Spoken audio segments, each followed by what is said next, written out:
សួស្តីអ្នកទាំងអស់គ្នាខ្ញុំរីកសូមស្វាគមន៍មកកាន់ Creator Talk កាលពីសប្តាហ៍មុនយើងបានរៀនអំពីនាយកដ្ឋាននៃសាជីវកម្មដែលជានាយកដ្ឋានអាចរកប្រាក់ចំណូលបានទី1 Sales Department នាយកដ្ឋានផ្នែកលក់ទី2 Marketing Department នាយកដ្ឋានផ្នែកទីផ្សារទី3 Business Development Department នាយកដ្ឋានអភិវឌ្ឍអាជីវកម្មទី4 Customer Experience Department នាយកដ្ឋានបទពិសោធន៍អតិថិជនសម្រាប់សប្តាហ៍នេះយើងនឹងរៀនអំពី Customer Relationship Management Department នាយកដ្ឋានផ្នែកគ្រប់គ្រងទំនាក់ទំនងអតិថិជន Customer Relationship Management Department ដែលយើងហៅកាត់ថា CRM Department គឺជានាយកដ្ឋានផ្នែកគ្រប់គ្រងទំនាក់ទំនងអតិថិជនវាគឺជាប្រព័ន្ធនិងជាដំណើរការសម្រាប់គ្រប់គ្រងទិន្នន័យរបស់អតិថិជនវាកត់ត្រាទាំងវដ្តជីវិតទាំងមូលនៃការប្រើប្រាស់ផលិតផលឬសេវាកម្មរបស់ក្រុមហ៊ុននីមួយៗដែលយើងហៅថា Life Cycle CRM Department ធ្វើសមាហារកម្មជាមួយនឹងផ្នែកទីផ្សារផ្នែកលក់ផ្នែកបទពិសោធន៍អតិថិជនដោយផ្ដល់នូវទិន្នន័យរួមមួយនៃព័ត៌មានរបស់អតិថិជនដែលយើងហៅថា Share Database រាល់ទំនាក់ទំនងអន្តរកម្មរបស់អតិថិជនត្រូវបានកត់ត្រាទុកនៅកន្លែងតែមួយរួមមានព័ត៌មានលម្អិតសម្រាប់ទំនាក់ទំនងប្រវត្តិនៃការបញ្ជាទិញកំណត់ត្រានៃការប្រស្រ័យទាក់ទងគ្នានិងសំណើនៅក្នុងការសុំសេវាកម្មផ្សេងៗចំណុចទាំងនេះអនុញ្ញាតឲ្យក្រុមការងារយល់ច្បាស់ពីអតិថិជនតាមរយៈអាកប្បកិរិយានិងចំណង់ចំណូលចិត្តរបស់ពួកគាត់ CRM ក៏មានមុខងារនៅក្នុងការគាំទ្រក្នុងការគ្រប់គ្រងលំហូរនៃការលក់សម្រាប់ផ្នែកលក់ផងដែរដែលយើងហៅថា Pipeline Management ក្រុមការងារផ្នែកលក់មានភាពងាយស្រួលនៅក្នុងការតាមដាននៅសក្តានុពលរបស់អតិថិជនពិនិត្យមើលដំណាក់កាលនៃកិច្ចព្រមព្រៀងនីមួយៗនិងធ្វើការប៉ាន់ប្រមាណរកចំណូលទុកជាមុនខាងផ្នែកទីផ្សារប្រើប្រាស់ទិន្នន័យរបស់ CRM សម្រាប់ការបែងចែកចំណែកទីផ្សារនិងការធ្វើយុទ្ធនាការផ្សព្វផ្សាយឲ្យចំគោលដៅនៃអតិថិជនសម្រាប់ផ្នែកបទពិសោធន៍អតិថិជនវិញក៏ប្រើប្រាស់ CRM ដើម្បីពិនិត្យមើលប្រវត្តិរបស់អតិថិជននិងផ្ដល់សេវាកម្មគាំទ្របានយ៉ាងលឿននិងស្របតាមតម្រូវការជាក់ស្ដែងរបស់បុគ្គលម្នាក់ៗទៀតផង CRM ក៏ជួយនៅក្នុងការតាមដានវាយតម្លៃទៅលើលទ្ធផលការងារផងដែរដែលធ្វើឲ្យក្រុមហ៊ុនងាយនឹងវាស់វែងអត្រាបំប្លែងរបស់អតិថិជនតម្លៃជីវិតរបស់អតិថិជននិងរង្វាស់នៃការរក្សាអតិថិជនហើយទិន្នន័យទាំងនេះមានសារៈសំខាន់ណាស់ដែលជួយដល់ថ្នាក់គ្រប់គ្រងក្នុងការសម្រេចចិត្តអ្វីមួយដែលបំលែងទៅចេញជាយុទ្ធសាស្ត្ររបស់ក្រុមហ៊ុនសម្រាប់បុគ្គលិកការយល់ដឹងពីប្រព័ន្ធឬដំណើរការរបស់ CRM Department អាចជួយឲ្យពួកគាត់បង្កើនកិច្ចសហការសម្របសម្រួលកាន់តែល្អប្រសើរជំនួសឲ្យពួកគាត់ធ្វើការដាច់ដោយឡែកពីគ្នាក្រុមការងារនីមួយៗបានចែករំលែកព័ត៌មាននិងទម្រង់ទិសដៅសកម្មភាពការងារឲ្យស្របគ្នាទៅក្នុងប្រព័ន្ធរបស់ CRM ប្រែក្លាយទំនាក់ទំនងអន្តរកម្មរបស់អតិថិជនពីការធ្វើប្រតិបត្តិការនៃការទិញលក់ដ៏ចៃដន្យឲ្យក្លាយទៅចេញជាទំនាក់ទំនងមួយដែលមានរចនាសម្ព័ន្ធច្បាស់លាស់ដើម្បីយល់បន្ថែមគឺយើងមកសិក្សានៅក្នុង slide ដែលខ្ញុំបានចងក្រងវាឡើងសម្រាប់ CRM Department ខ្ញុំបានបង្ហាញអ្នកទាំងអស់គ្នាថាហេតុអ្វីបានជាយើងបង្កើតហើយយើងមានគោលបំណងអ្វីនៅក្នុងការបង្កើត CRM Department នឹងនៅក្នុងវីដេអូមុនរួចហើយអញ្ចឹងនៅក្នុងមេរៀននេះខ្ញុំនឹងបង្ហាញអ្នកទាំងអស់គ្នាថាតើវាមានសារៈសំខាន់បែបណានៅក្នុងនាយកដ្ឋានមួយនឹងសម្រាប់នាយកដ្ឋាន CRM ដែលយើងហៅឈ្មោះពេញហ្នឹងថា Customer Relationship Management វាជាផ្នែកនៃគ្រប់គ្រងទំនាក់ទំនងរបស់អតិថិជនវាខុសប្លែកពី Marketing Department គឺគាត់ធ្វើទីផ្សារដើម្បីតាក់ទាញទៅលើអតិថិជនថ្មីឲ្យចូលមកទិញទៅលើផលិតផលរបស់យើងខណៈពេលដែល Sales ឬក៏ខាង Production បង្កើតទៅលើផលិតផលថ្មីដើម្បីឲ្យពួកគាត់តាក់ទាញទៅលើអតិថិជនថ្មីនឹងឯងចំណែកឯ CRM Department សម្រាប់ CRM Department វិញគឺគាត់រក្សាទំនាក់ទំនងជាមួយនឹងអតិថិជនចាស់សម្រាប់ CRM Department ក៏ខុសប្លែកពី CX Department ផងដែរដែលខ្ញុំបានបង្ហាញអ្នកទាំងអស់គ្នាកាលពីវីដេអូមុន CX គឺគាត់ក៏ជាអ្នកដែលរក្សាទៅលើទំនាក់ទំនងរបស់អតិថិជនឬក៏បទពិសោធន៍របស់អតិថិជនជាមួយនឹង brand របស់យើងអញ្ចឹងការរក្សារបស់គាត់គឺគាត់នឹងព្យាយាម get in touch ជាមួយនឹងអតិថិជនរបស់យើងពីត្រូវការពីអ្វីដែលពួកគាត់ចង់ complain ឬក៏ចង់ feedback ទៅលើ product ឬក៏ service របស់យើងចំណែកឯ CRM Department ពេលនេះ វាហាក់ដូចជាប្រព័ន្ធមួយដែលផ្ទុកទិន្នន័យហើយមាននាយកដ្ឋានមួយហ្នឹងគឺគ្រប់គ្រងទៅលើទិន្នន័យទាំងអស់ហ្នឹងអញ្ចឹងរាល់ complaint រាល់អ្វីៗដែលអតិថិជនគាត់បានទិញឬក៏យើងហៅថាជាវត្តជីវិតនៃពួកគាត់ដែលពួកគាត់ចូលមកទិញផលិតផលឬក៏សេវាកម្មរបស់យើងហ្នឹងយើងបានបំពេញវាចូលទៅក្នុងទិន្នន័យមួយដែលតម្រូវឲ្យ CRM នេះជាអ្នកគ្រប់គ្រងអញ្ចឹងនេះហើយគឺជាភាពខុសប្លែករវាង CRM department ទៅ marketing department និង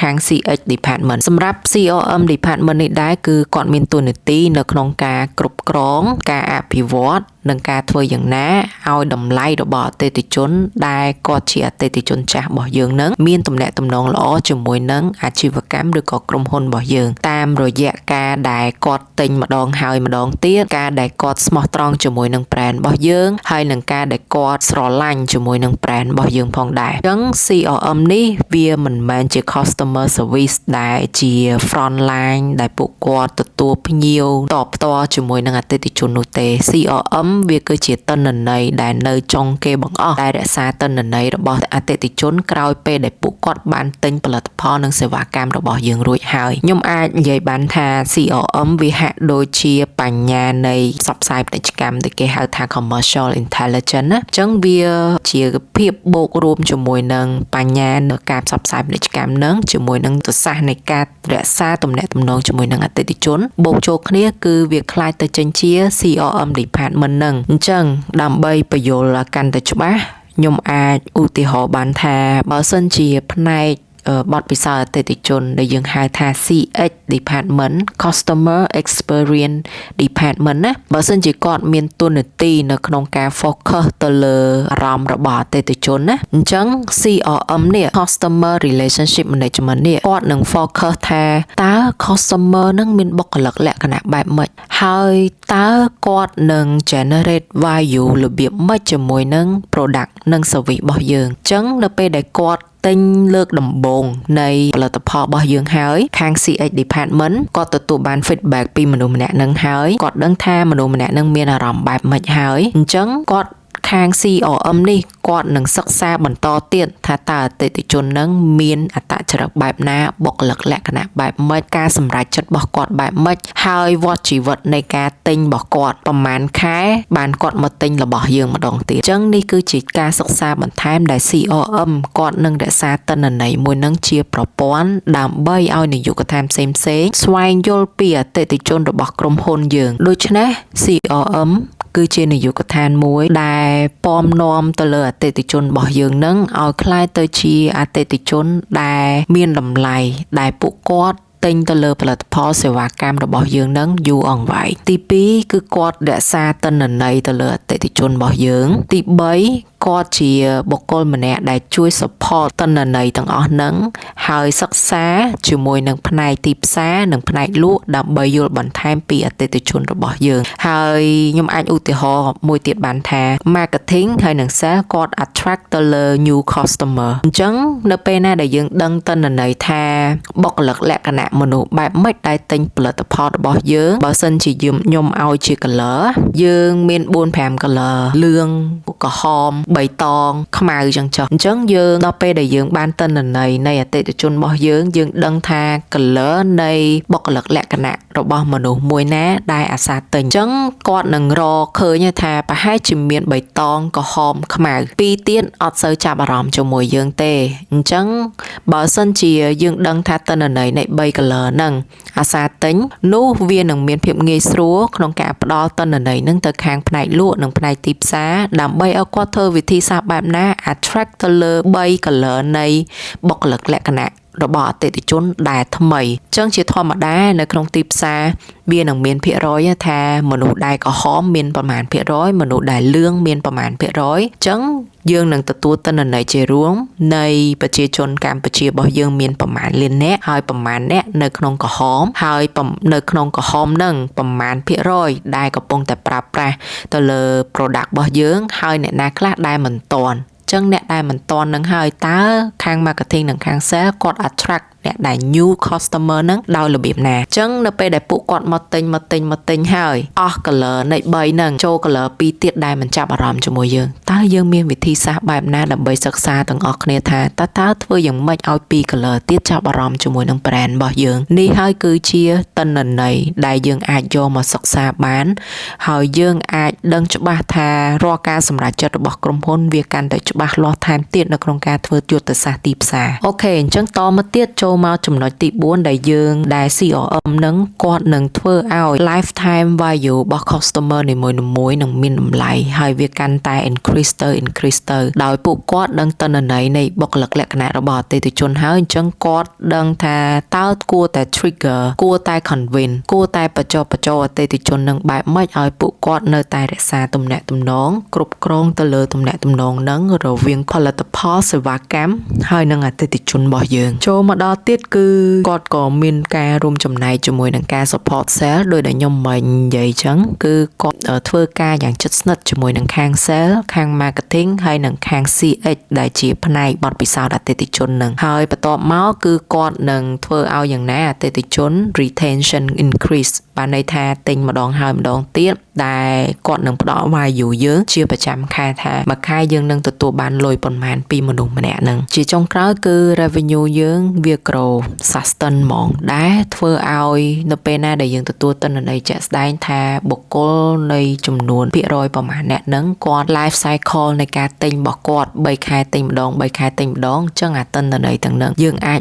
មើលបានវែងឆ្ងាយណាស់ថាក្រុមហ៊ុនរបស់យើងនឹងអាចរត់ទៅដល់ប្រហែលឆ្នាំខាងមុខទៀតបើសិនណាជាការរក្សាទំនាក់ទំនងអតិថិជនរបស់យើង3ខែមកទិញម្ដងយើងនឹងអាចដឹងពី income របស់យើងរាល់មួយ quarter ម្ដងអញ្ចឹងវានឹងមានភាពងាយស្រួលនៅក្នុងការ predict ទៅលើ financial planning តមកចំណុចបន្ទាប់បើសិនជាក្រុមហ៊ុនឬក៏អាជីវកម្មរបស់យើងអត់មាន CRM department នោះទេថាតើយើងនឹងមានរឿងអ្វីកើតឡើងទី1គឺទិន្នន័យរបស់អតិថិជនរបស់យើងគឺរាយប៉ាយខ្ចាត់ខ្ចាយមិនដឹងទៅណាទៅណីហើយវាធ្វើឲ្យមានផលវិបាកនៅក្នុងការធ្វើទីផ្សារការលក់និយាយរួមគឺធ្វើអ្វីមួយដើម្បីយកផលិតផលយើងចូលទៅក្នុងទីផ្សារមួយហ្នឹងគឺវាមានភាពចង្អៀតពិបាកស្វែងយល់ពិបាកស្រាវជ្រាវពីអ្វីដែលយើងចង់បានទី2គឺយើងនឹងទទួលបាន complaint ពីអតិថិជនរបស់យើងដដែលហើយសកម្មភាពដែលយើងទាស់ទែងជាមួយនឹងអតិថិជនរបស់យើងហ្នឹងគឺគ្មានថ្ងៃដែលអាចដោះស្រាយបញ្ហានឹងបានទេបើសិនណាយើងអត់មានទិន្នន័យជាមួយនឹងពួកគាត់ដើម្បី track ឃើញថាតើ behavior របស់ពួកគាត់ឬក៏មកពីផលិតផលរបស់ពួកយើងនេះវាមិនល្អពិតមែនឬក៏យ៉ាងណាជួនកាលក្រុមហ៊ុនរបស់យើងធ្វើល្អផ្នែកនៃ department របស់យើងក៏ធ្វើល្អ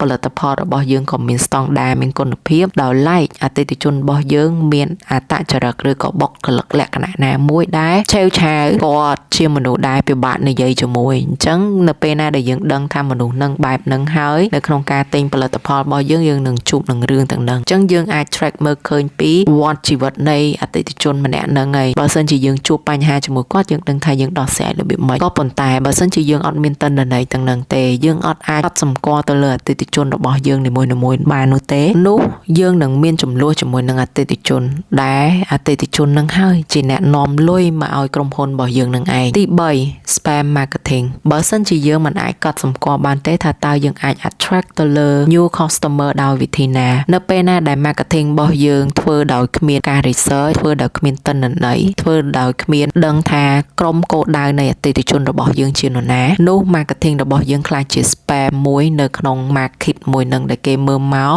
ថាយើងបោកគេមែនអត់ទី4គឺ high churn ដែលអតិថិជនរបស់យើងនឹងចាក់ចេញនឹងមិនត្រឡប់មកទិញទៅលើផលិតផលរបស់យើងនឹងមិនយកលុយរបស់គាត់មកឲ្យយើងជាប្រចាំខែទៀតនោះទេចូលមកចំណុចបន្តគឺជា low lifetime value អញ្ចឹងនៅពេលណាដែលយើងអត់មានទិន្នន័យទាំងអស់ហ្នឹងយើងក៏អត់អាចដឹងពីវដ្តជីវិតតម្លៃនៃអតិថិជនរបស់យើងថាវាមានតម្លៃផ្ដល់មកឲ្យយើងដែលអាច generate ជា value បានដូចគ្នាជាចុងក្រោយគឺផ្នែកលក់និងផ្នែកទីផ្សារលែងដឹងថាអ្វីដែលខ្លួនធ្វើគឺត្រឹមត្រូវឬអត់ពីព្រោះអ្វីទាំងអស់គឺគ្មានទិន្នន័យមិនដែល ដឹងពីក្រុមគោលដៅនៃអតិថិជនរបស់ខ្លួនអញ្ចឹងការដែលធ្វើតទៅមុខទៀតនោះវាហាក់ដូចជាធ្វើដោយសពេចសពិលហាក់ដូចជាធ្វើដោយបិទភ្នែកម្ខាងបើកភ្នែកម្ខាងអញ្ចឹងវាធ្វើឲ្យ brand របស់យើងក៏វាចុះអន់ថយតាមនឹងដែរអញ្ចឹងសរុបសេចក្តីទៅបើសិនជាយើងអត់មាន CRM department នេះទេក្រុមហ៊ុនរបស់យើងបើទោះជាយ៉ាងណា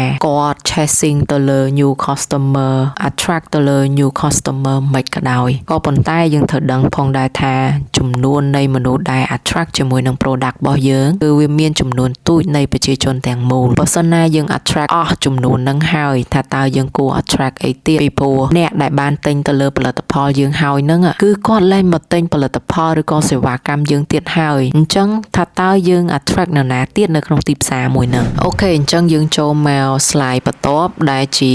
workflow លំហូរការងាររបស់ CRM department របស់យើងអញ្ចឹងដំណើរនៃការធ្វើការនៅក្នុងនាយកដ្ឋានមួយនឹងដែរគឺវាមានច្រើនដំណាក់កាលចាប់ផ្ដើមពីចំណុចដំបូងគឺជា customer data collection អញ្ចឹង data collection ហ្នឹងគឺបានមកពីខាង sales បានមកពីខាង marketing ហើយនឹងបានមកពី CX department ហើយ CX department គឺជាអ្នក clear ឯកសារបានយ៉ាងស្អាតថាតើទិន្នន័យនៃអតិថិជនរបស់យើងនីមួយៗនេះគាត់ទទួលបាន feedback គាត់ទទួលបាន survey គាត់ទទួលបានអ្វីដែលជាការ purchase ពីអតិថិជនរបស់យើងទៅលើផលិតផលក៏ដូចជាសេវាកម្មរបស់យើងរួចរាល់ហើយអញ្ចឹងទិន្នន័យទាំងហ្នឹងត្រូវបាន fill in ចូលក្នុងប្រព័ន្ធរបស់ CRM ដែលគាត់នឹងមើលជាក់បន្ថែមថាតើចំនួនពិតប្រាកដក៏ដូចជាការសិក្សាស្រាវជ្រាវពីបុគ្គលិកលក្ខណៈរបស់អតិថិជនរបស់យើងហ្នឹងគឺតាមរយៈនៃការរៀបចំជាប្រព័ន្ធហ្នឹងឯងអញ្ចឹងនៅពេលដែលប្រព័ន្ធហ្នឹង collect បានហើយយើងនឹងចូលទៅដល់ដំណាក់កាលបន្ទាប់ដែលយើងហៅថា CRM system store and clean data អញ្ចឹងនៅពេលហ្នឹងពីខាងនាយកដ្ឋានមួយហ្នឹងគាត់នឹងមើលជារួមថានៅក្នុងមួយខែនៅពេលដែលអតិថិជនយើងទទួលបានអតិថិជននៃការប្រើប្រាស់សេវាកម្មរបស់យើងឬក៏បានទិញផលិតផលរបស់យើងរួចរាល់ហើយហ្នឹងអញ្ចឹងពួកគាត់នឹងដើរមើលអតិថិជននីមួយៗថា data របស់គាត់មានភាព clean ឬអ្វីដែលក្រុមការងារពី department ផ្សេងៗគាត់បានបំពេញចូលនឹងមកហ្នឹងថាតើវាមានរបៀបរៀបរយហើយទុកដាក់ឯកសារបានត្រឹមត្រូវហើយទិន្នន័យណាត្រូវចូលទៅក្នុងប្រព័ន្ធមួយណាដើម្បីវាមានភាពងាយស្រួលទៅដល់នាយកដ្ឋានផ្សេងៗទៅយកព័ត៌មានឬក៏ការ access ចូលទៅក្នុង data ហ្នឹងដោយវិធីណាដើម្បីឲ្យមានភាពងាយស្រួលនៅក្នុងការដំណើរការស្របគ្នានៅក្នុងពេលតែមួយអញ្ចឹងខាង CRM គាត់នឹងរក្សាទៅលើ system ហ្នឹងដើម្បីឲ្យវាមានរបៀបរៀបរយហើយនឹង clean ជាទីបំផុតបន្ទាប់មកនៅពេលដែលយើង clean អស់ហើយនេះយើងចូលមកវគ្គបន្ទាប់ដែលជា customer segment អញ្ចឹងបើកាលណាយើង clean វាស្អាតហើយយើងនឹងដឹងថាទិន្នន័យនៅក្នុងរូបភាពដ៏ធំមួយថាតើទិន្នន័យនៃអតិថិជនរបស់យើងនឹងស្ថិតនៅក្នុង demography បែបម៉េចយើងនឹងចាប់ដើមបែងចែកទេថាដូចខ្ញុំនិយាយតាំងពីមកអញ្ចឹងថាបុគ្គលិកលក្ខណៈរបស់មនុស្សអាចនឹងមាន5 color អញ្ចឹង color នីមួយៗគឺ represent នៃបុគ្គលិកលក្ខណៈរបស់គាត់អញ្ចឹងនៅពេលណាដែលយើងទទួលបាន data នៃពួកគាត់មកហើយយើងអាចបែងចែកដឹងថា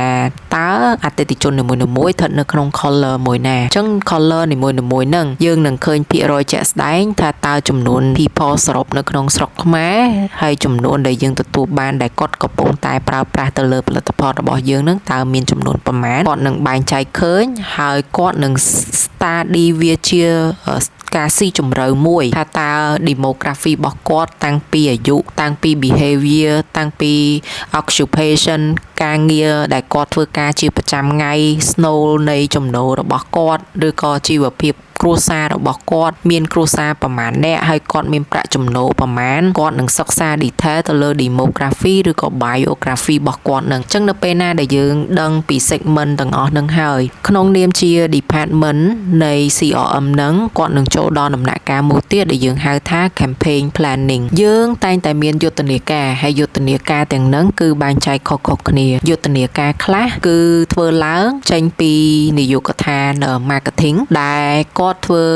យុទ្ធនាការដើម្បីតាក់ទាញចំណាប់អារម្មណ៍ទៅលើអតិថិជនថ្មីដោយឡែកនៅក្នុង CRM department នេះដែរគឺគាត់ធ្វើ campaign យុទ្ធនាការដូចគ្នាដែរក៏ប៉ុន្តែគាត់ attract ទៅលើ old customer នោះទេដែលអតិថិជនរបស់យើងធ្លាប់មកទិញផលិតផលរបស់យើងរួចហើយក៏ប៉ុន្តែស្រាប់តែ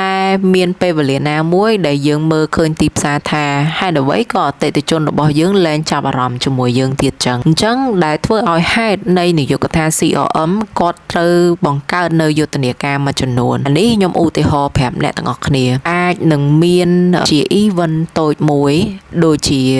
ខាងផ្នែក Toyota ផ្នែកគ្រឿង automobile ឬក៏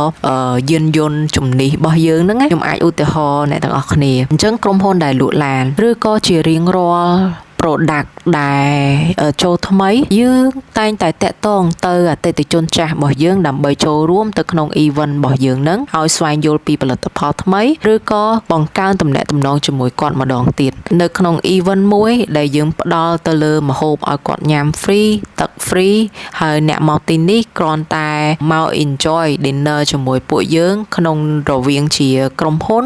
ជាមួយនឹងអតិថិជនតែប៉ុណ្ណោះប៉ុន្តែ the purpose យើងគឺយើងចង់ឲ្យពួកគាត់មកចាប់អារម្មណ៍ជាមួយនឹងក្រុមហ៊ុនរបស់យើងវិញថាក្រុមហ៊ុនរបស់យើងបានរីកចម្រើនទៅអ្វីខ្លះហើយយើងមានអ្វីដែលថ្មីហើយនេះគឺជាចំណុចតាក់ទាញទាំងប្រមាណតើបងមានចំណាប់អារម្មណ៍ទេហើយនៅក្នុង the way ដែលគេក៏ communicate ទៅកាន់អតិថិជនមិនមែននៅក្នុងន័យដែលបញ្ចុះបញ្ចូលហើយត្រូវតែដាច់អហង្ការនៅក្នុងការឲ្យម្នាក់នឹងទទួលបានព័ត៌មានហើយត្រូវតែទិញនោះទេគឺអ្វីៗគឺស្ថិតនៅក្នុងរូបភាពទាំងប្រយោលហើយនៅក្នុងរូបភាពមួយដែល attract customer ដែលឯងដោយគាត់មានអារម្មណ៍ feeling នឹងដោយឯងដោយមិនមានការប្រខិតប្រខំពីក្រុមការងាររបស់យើងហើយ campaign ទាំងហ្នឹងវាអាចនឹងកើតឡើងជាប្រចាំឆ្នាំរៀងរាល់មួយឆ្នាំម្ដងដើម្បី gather ពួកគាត់មកជុំគ្នាសំណេះសំណាលនិយាយលេងជាលក្ខណៈអរគុណទៅដល់អតិថិជនរបស់យើងដែលធ្លាប់ជាអតិថិជនឆ្លាញ់ទៅលើ brand ឬក៏បានទិញទៅលើផលិតផលរបស់យើងហើយខ្ញុំក៏អាចលើកឧទាហរណ៍មួយទៀតបានដែរថា agency ហើយនឹង client រវាងពីរក្រុមហ៊ុនហ្នឹងគឺយើងធ្វើការជាមួយគ្នាជារៀងរាល់ឆ្នាំឬក៏យើងមានកុងត្រា project base ណាមួយដែលយើងធ្វើការជាមួយគ្នាអញ្ចឹងជារៀងរាល់ឆ្នាំរាល់ពេលដែល New Year ចូលឆ្នាំថ្មីជាទូទៅខាង agency តែងតែយកបាច់ផ្កាមួយឬក៏កត្រកនៃអនុស្សាវរីយ៍អីមួយដើម្បីទៅទីតាំងគាត់ថ្លែងអំណរគុណគាត់ដែលធ្លាប់តែជាអតិថិជនដែលធ្លាប់ជា client ដែលផ្ដល់ការងារមកឲ្យយើងអាចចំណុចតូចៗបែបហ្នឹងក៏វាជា campaign planning របស់ CRM ដែរតើ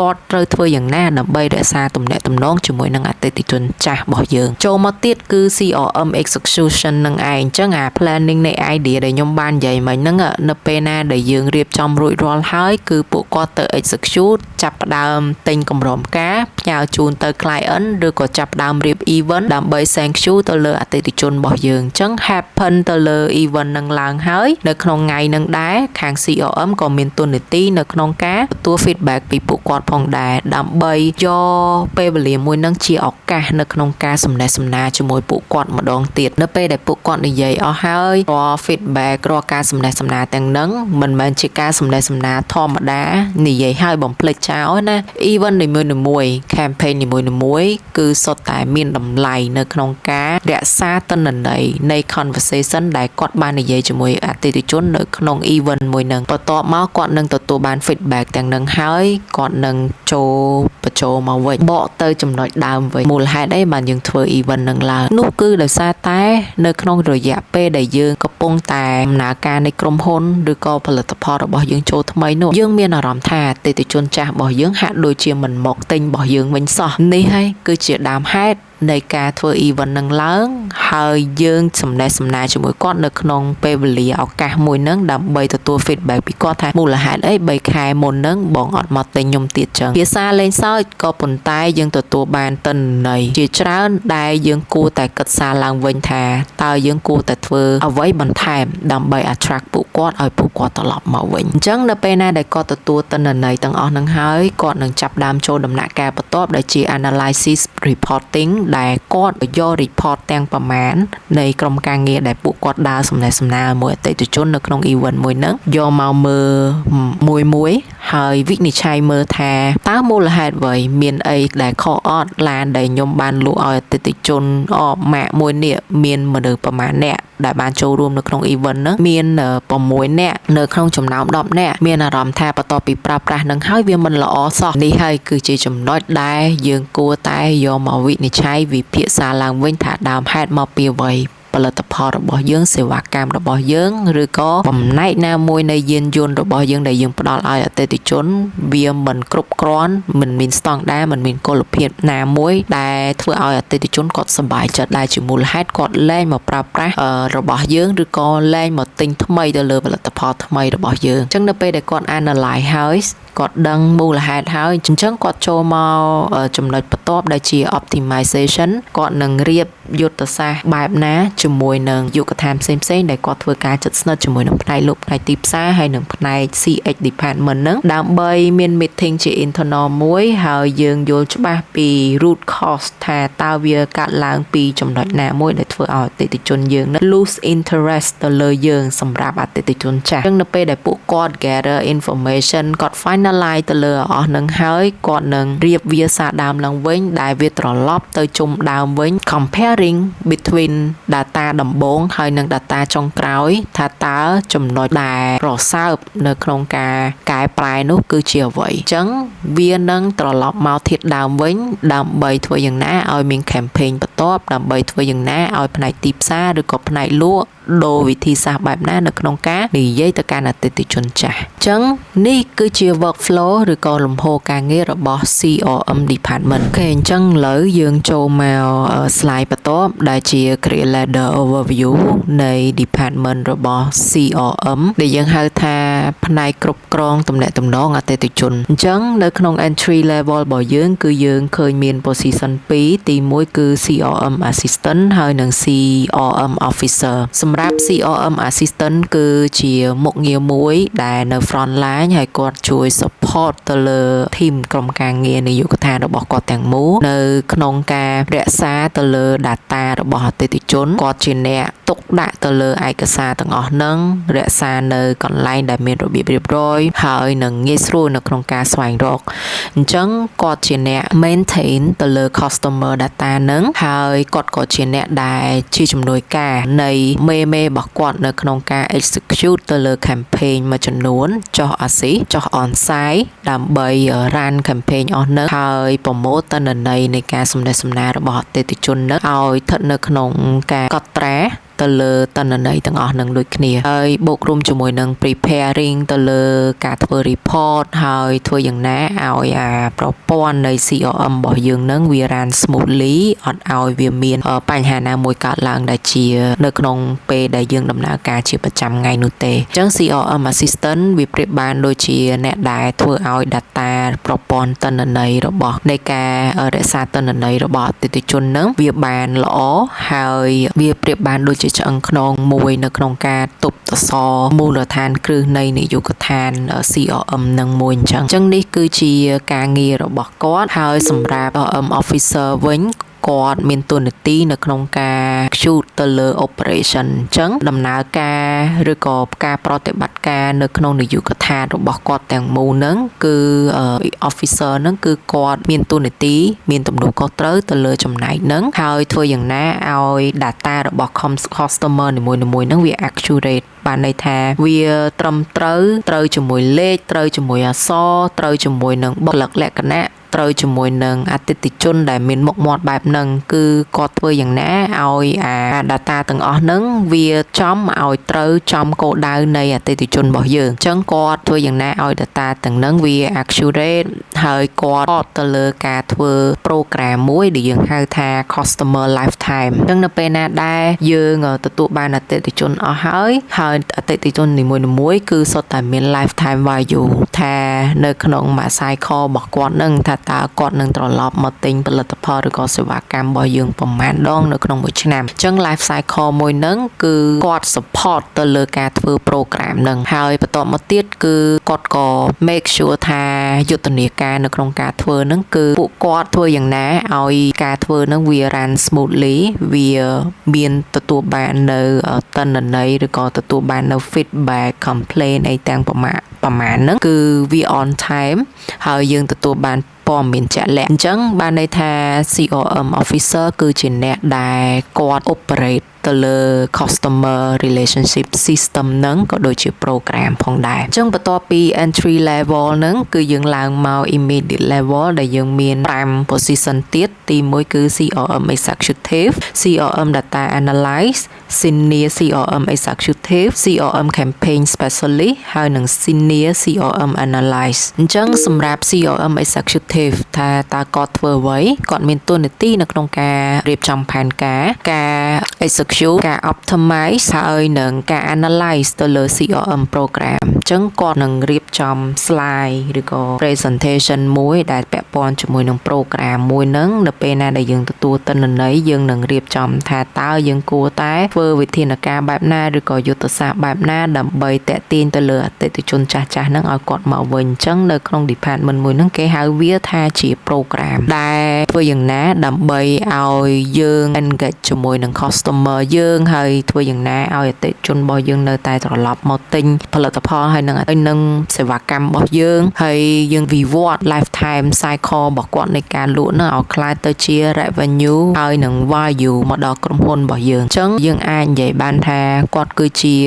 operator មួយដែលធ្វើឲ្យ system របស់យើងមានការរីកចម្រើននៅក្នុងការគ្រប់គ្រងទំនាក់ទំនងរបស់អតិថិជនចូលមក CRM data analyze អញ្ចឹងរាល់ទិន្នន័យទាំងអស់នៅពេលណាដែល position ដែលនៅខាងក្រោមគាត់ officer executive អីទាំងប្រមាណហ្នឹងគាត់រក្សាទិន្នន័យហ្នឹងត្រូវចំគោលដៅនៃអតិថិជនហើយ data ទាំងហ្នឹងវា accurate ហើយអញ្ចឹង CRM data analyze នេះគាត់នឹងយក data ទាំងហ្នឹងមក analyze ថាតើវាមានចំណុចខ្វះខាតកន្លែងណាតើវាមានកន្លែងណាដែលយើងគួរតែអភិវឌ្ឍអីទាំងអស់ហ្នឹងឲ្យคล้ายទៅចេញជា actionable insight មួយសកម្មភាពដែលយើងគួរធ្វើបន្ទាប់ពី analyze នឹងហើយថាតើយើងធ្វើយ៉ាងណាឲ្យវាមាន retention ឲ្យវាមាន engagement ឡើងវិញឲ្យ revenue យើងនឹងវារីកចម្រើនហើយអតិថិជនរបស់យើងនឹងវាកាន់តែចំគោលដៅគាត់ប្រៀបបានដូចជាខួរក្បាលមួយដែលគិតនៅពីក្រោយនៃនាយកដ្ឋាន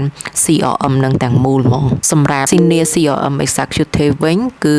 គាត់គឺជាបុគ្គលម្នាក់ដែលមើលពីដើមដល់ចប់នៃ CRM program ហ្មងពីការចាប់ផ្ដើមនៃការរៀបចំផែនការរហូតទៅដល់ការ execute រហូតទៅដល់ optimize ចុងក្រោយហើយក៏ត្រឡប់មកវិញជាមួយនឹង performance improvement ថាតើយើងគួរយ៉ាងណាដែលផ្ដោតសំខាន់ឲ្យចំគោលដៅហ្មងហ្នឹងទៅលើ retention ទៅលើម្ដងហើយម្ដងទៀតទៅលើភាពស្មោះត្រង់របស់អតិថិជនទៅលើ lifetime value របស់អតិថិជនរបស់យើងអញ្ចឹងពីការ run ដំបូងរហូតដល់ចប់ហ្នឹងគឺ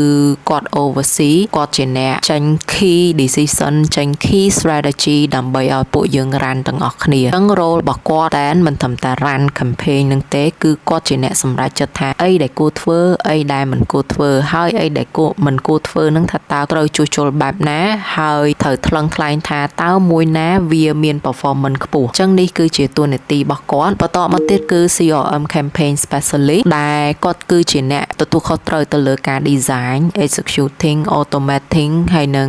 optimize ទៅលើ CRM campaign អញ្ចឹងរាល់អតិថិជនអ្នកដែលកាន់ទៅលើ project នឹងគាត់ចុះផ្សាយគាត់ទៅ execute ហើយនៅពេលដែលគាត់បានទិន្នន័យអ្នកដែល CRM campaign specialist នេះគាត់នឹងទទួលទិន្នន័យទាំងអស់ហ្នឹងដើម្បី design វាថាតើយើងធ្វើយ៉ាងណាដើម្បីឲ្យ life cycle ដំណាក់កាលនៃ life cycle របស់អតិថិជនរបស់យើងហ្នឹងយើងប្រើប្រាស់វាឲ្យចំគោលដៅនៃអតិថិជនហើយយើងកាន់តែស្គាល់អតិថិជនរបស់យើងកាន់តែច្បាស់ដែលងាយស្រួលថាថ្ងៃក្រោយយើងនឹងតាក់ទាញឬក៏ប្រើយុទ្ធសាស្ត្រអ្វីដើម្បីទៅតាក់ទាញគាត់អញ្ចឹងគាត់ប្រៀបបានដូចជាមនុស្សម្នាក់ដែលគាត់ដឹងបំណែកនៃការចងក្រងទៅលើ campaign របស់យើងយុទ្ធនាការរបស់យើងនឹងដោយវិធីម៉េចគាត់ដឹងថាដូចសង់ផ្ទះចឹងគាត់ដឹងថាត្រូវមានស៊ីម៉ងតគាត់ដឹងថាត្រូវមានជើង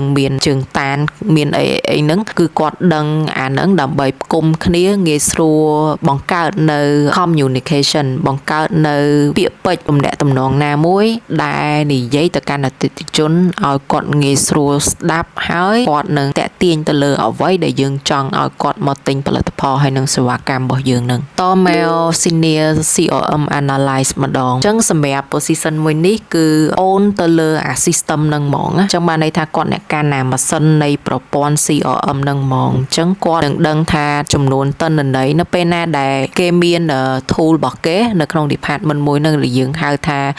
SQL ឬក៏គេអ្នកខ្លះគេប្រើ Power BI អីចឹងណាវាអាស្រ័យទៅលើ department មួយថាតើ department មួយគេប្រើអីគេដែរអ្នកទាំងអស់គ្នាចំណាក់មានវគ្គសិក្សាថ្មីដែលអ្នកទាំងអស់គ្នាឃើញនៅលើបណ្ដាញសង្គមណា Python ហ្នឹងអាហ្នឹងក៏ជាផ្នែកចំណែកមួយនៃ CRM នឹងដែរអញ្ចឹងវាសុទ្ធតែជាប្រព័ន្ធមួយសម្រាប់ department មួយនឹងប្រើប្រាស់អញ្ចឹង senior CRM analyze ហ្នឹងគឺអ្នកដែលអូនទៅលើការគ្រប់គ្រងនៅ software ទាំងហ្នឹងទៅលើ tool ទាំងហ្នឹងនៅពេលណាដែលគេចង់បានអីគឺគាត់ដឹងថាអ្នកទាំងអស់គ្នាត្រូវបើកចូលពីកន្លែងណាដំណើរការបែបម៉េចទុកនៅកន្លែងណាគឺគាត់ជាអ្នកប្រាប់ទៅលើ department របស់គាត់នៅក្នុងការបង្រៀនពួកគាត់ឲ្យចេះប្រើប្រាស់ទៅលើប្រព័ន្ធមួយហ្នឹងអាហ្នឹងមួយហើយមួយទៀតគឺគាត់អាចដឹងថានៅពេលដែលទិន្នន័យចូលទាំងអស់នឹងហើយគាត់ចេះ formula មួយចំនួនសម័យកាលមួយចំនួនដែលបូកដកគុណចាស់យ៉ាងម៉េចដើម្បីឲ្យឃើញថាតើទិន្នន័យណាមួយដែលវា accurate សម្រាប់យើងអញ្ចឹងគាត់មានណា formula ដែលគាត់ធ្វើហ្នឹងគាត់ជាអ្នកដែល analyze ទៅលើទាំងអស់នឹងដែលវា direct influence ហ្មងទៅលើការប្រើប្រាស់យុទ្ធសាស្ត្រការធ្វើយ៉ាងណាឲ្យអតិថិជនរបស់យើងនឹងទទួលបាន retention program ហើយនឹងធ្វើយ៉ាងណាឲ្យមានការរីកចម្រើនទៅលើ revenue របស់ក្រុមហ៊ុនឬក៏អាជីវកម្មរបស់យើងនឹងអូខេអញ្ចឹងតមកពី level នៃ immediate ហ្នឹងឡើងមកដល់ professional level ដែលយើងមាន3 position ទៀតដែលជា CRM manager CRM and loyalty manager ហើយនឹង head of CRM សម្រាប់មុខងារ CRM manager គឺពួកគាត់អូនទៅលើអា entire CRM function នឹងទាំងអស់ហ្មងអញ្ចឹងបានន័យថាគាត់ oversee ទាំងអស់ទាំង life cycle របស់អតិថិជនទាំង retention program ទាំង loyalty ទាំង CRM performance ទាំង team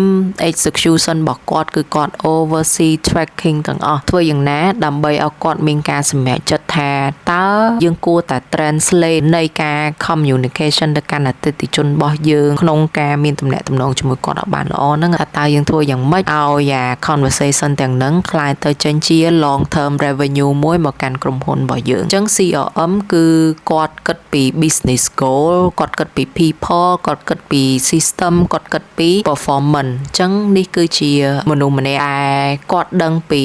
ការបង្កើតនៅ customer life cycle strategy មួយនៅក្នុង department របស់គាត់ឲ្យ department របស់គាត់ធ្វើរឿងទាំងអស់ហ្នឹងចូលមក CRM and loyalty manager សម្រាប់មនុស្សម្នាក់នេះដែរគឺគាត់ជាអ្នកដែលអូនទៅលើ strategy ដូចគ្នា execution ហើយបូករួមជាមួយនឹង customer retention ហើយនឹង loyalty program ខ្ញុំអាចឧទាហរណ៍ប្រាប់ថាដូច membership card ដែលយើងមានអញ្ចឹងឬក៏កាតណាមួយដែលយើងឥឡូវខ្ញុំឧទាហរណ៍ដែលស្រួលស្ដាប់ទៅលាងឡាន3ដងថែមម្ដងហើយទាំងអស់ហ្នឹងទាមទារឲ្យយើងជួនកាលវាយចូល system គេដែលប្រើប្រាស់នៅលេខទូរស័ព្ទរបស់យើងឬក៏ផ្លាកលេខនៃយានយន្តរបស់យើងហើយកន្លែងខ្លះទៀតគឺអត់ត្រូវការទាំងអស់ហ្នឹងទេប៉ុន្តែគាត់ត្រូវការបានមួយដែលបោះតែមឲ្យគ្រប់3ថែម1គ្រប់3ថែម1ហើយដល់អញ្ចឹងថែមកាហ្វេមួយអញ្ចឹងទៅអញ្ចឹងអាអស់ហ្នឹងគឺក៏វាស្ថិតនៅក្នុង customer retention ឬក៏ loyalty program ផងដែរខ្ញុំអាចឧទាហរណ៍អារបៀប loyalty program ធំជាងហ្នឹងគឺយើងមានការខ្ញុំភ្លេចឈ្មោះវាបាត់ដែរដូចជាមានអក្សរ A នៅពីមុខកាតហ្នឹងគឺយើងប្រើប្រាស់នៅ Eon ណាដែលយើងអាចទិញ brand មួយចំនួនដូចជា Calvin Klein ដូចជា Petro និយាយទៅឲ្យតែហាងដែលមាន MAC brand នៅខាងក្នុងហ្នឹងអ្នកដែល purchase ទៅលើ loyalty program កាតនឹងមួយគឺដឹងបើក app មកគឺដឹងថាតើហាងណាខ្លះដែលបញ្ចុះតម្លៃហើយខ្លួនគាត់នេះជាអតិថិជនដែលអាសាទិញ brand ទាំងអស់ហ្នឹងគាត់នឹងមានការបញ្ចុះតម្លៃបែបផ្សេងមួយទៀតសម្រាប់គាត់ហើយគាត់នឹងដឹងថា brand មួយណាដែលគាត់នឹងទៅ ម្ដងហើយម្ដងទៀតនឹងឯងចឹងអាហ្នឹងក៏វាជាផាតមួយនៃ loyalty program ដែរចឹងអា strategy ទាំងអស់ហ្នឹងគឺ CRM ហើយនឹង and loyalty manager ហ្នឹងគឺគាត់ handle ទៅលើរឿងទាំងហ្នឹងឯងចូលមកដល់ head of CRM ឬក៏យើងហៅភាសាមួយទៀតគឺ director of CRM ដែលគាត់គឺជាអ្នកដែលមើលការខុសត្រូវនៅក្នុងការប្រតិបត្តិការនៅក្នុងការបង្កើតជា workflow នៅក្នុងការប្រើប្រាស់ទៅលើប្រព័ន្ធនៃ CRM ទាំងមូលគាត់គឺជាមនុស្សម្នាក់ដែលជា leader នៅក្នុង department របស់គាត់អញ្ចឹងគាត់ត្រូវតែ make sure ថា customer data life cycle program retention loyalty ស្អីដែល department គាត់ធ្វើទាំងប្រមាណហ្នឹងវា align ជាមួយនឹង business goal ដែលគាត់ទទួលបានពីមេរបស់គាត់មួយទៀតអញ្ចឹងមេរបស់គាត់មួយទៀតគឺ CCO អញ្ចឹង CCO នេះបើខ្ញុំនិយាយមែនតើទៅវាតាក់ទងជាមួយនឹង CX department ដែរការពិតទៅយើងមាន department CCO នឹងមួយគាត់ជា Chief Customer Officer ហើយគាត់កាន់ពី department ទី1គឺ CX department ដែលខ្ញុំបាននិយាយពីសប្តាហ៍មុនគឺជា Customer Experience department ហ្នឹងអញ្ចឹងអានេះគឺជា department មួយទៀតដែលមួយជាលក្ខណៈ physical ដែលយើងត្រូវប្រស្រ័យតាក់ទងជាមួយនឹងអតិថិជនយើងផ្ទាល់ដល់ពេលចំណែកឯ CRM department នេះវិញគឺគាត់ជាអ្នកដែលផ្ទុក data អញ្ចឹងពី department ហ្នឹងគឺនៅក្រុមមេតែមួយដែលយើងហៅថា CCO ហ្នឹងអញ្ចឹងនៅពេលដែល CCO គាត់នៅក្នុង board director គាត់ដឹងថា business goal របស់គាត់គឺជាអីអញ្ចឹងគាត់នឹងដឹងថាគាត់គួរតែបែងចែកនៃ vision mission ហ្នឹងឲ្យคล้ายជា vision mission នៃ department របស់គាត់អញ្ចឹងនៅពេលដែលកូនចៅរបស់គាត់ក្នុងនាមជា head of CRM ឬក៏ head of CX គាត់នឹងបំបែកវាទៅចេញជាយុទ្ធសាស្ត្រហើយយុទ្ធសាស្ត្រទាំងហ្នឹងគាត់នឹង delegate ឲ្យក្រុមការងាររបស់គាត់ដែលនៅខាងក្រោមរបស់គាត់នឹងទៅ execute អញ្ចឹង head of CRM នៅក្នុង CRM department នេះដែរគឺគាត់ជាអ្នកធ្វើយ៉ាងណា align ឲ្យអ្វីៗទាំងអស់ហ្នឹងវាទៅតាម business goal របស់យើងគាត់ក៏ជាអ្នកដែល transform CRM ហ្នឹងឲ្យក្លាយទៅជា tool មួយជា core business មួយដែលជា machine មួយដែល generate នៅ data ដែល accurate បំផុតដែលធ្វើឲ្យអាជីវកម្មឬក៏ក្រុមហ៊ុនរបស់យើងហ្នឹងងាយស្រួលដំណើរការនាថ្ងៃខាងមុខហើយយើងអាច predictable បានទៀតអូខេអញ្ចឹងជាបន្តមកទៀតគឺ CCO នឹងដែរដែលខ្ញុំបានបង្ហាញអ្នកទាំងអស់គ្នា CX department រួចហើយអញ្ចឹង CCO គឺជាអ្នកដែលនៅក្នុង board director គាត់ពិភាក្សានៅក្នុង board director ពួកគាត់ថា vision mission របស់យើងអីគេហើយជាប្រចាំខែ generate revenue របស់យើងនឹងទទួលបានប៉ុន្មានហើយយើងមានចំណាយប្រមាណនៅក្នុងការវិនិយោគទុនទៅលើម៉ាស៊ីនទៅលើ data ទៅលើអីគឺគាត់យកទាំងអស់នឹងមកហើយបូករួមជាមួយនឹងការធ្វើយុទ្ធសាស្ត្រមួយចំនួនមកកាន់ក្រុមការងាររបស់គាត់ដើម្បីទៅ execute ឲ្យវា align ជាមួយនឹង business goal ទាំងហ្នឹងអញ្ចឹងអស់ហើយសម្រាប់ career ladder របស់ CRM department របស់យើងសម្រាប់អ្នកដែលចង់សិក្សាបន្ថែមពីមុខងារក៏ដូចជាតួនាទីនៅក្នុងនាយកដ្ឋានមួយនេះអ្នកទាំងអស់គ្នាគ្រាន់តែជាវទៅលើ corporate company deck របស់យើងដែលមាន446 slide នៅក្នុងតម្លៃ$14.99នោះអ្នកទាំងអស់គ្នានឹងដឹងពី position នីមួយៗថាតើពួកគាត់ធ្វើការអ្វីខ្លះជាប្រចាំថ្ងៃជាប្រចាំខែនិងជាប្រចាំឆ្នាំបូករួមជាមួយនឹងការយល់ដឹងពី skill tool ហើយនិង KPI performance របស់គាត់ផងដែរសម្រាប់សប្តាហ៍ក្រោយយើងនឹងរៀនពីនាយកដ្ឋានចុងក្រោយបង្អស់នៃ corporate company របស់យើងនោះគឺ supply chain and procurement ខ្ញុំរិកជា host នៅក្នុងកម្មវិធី Career Talk សូមជម្រាបលា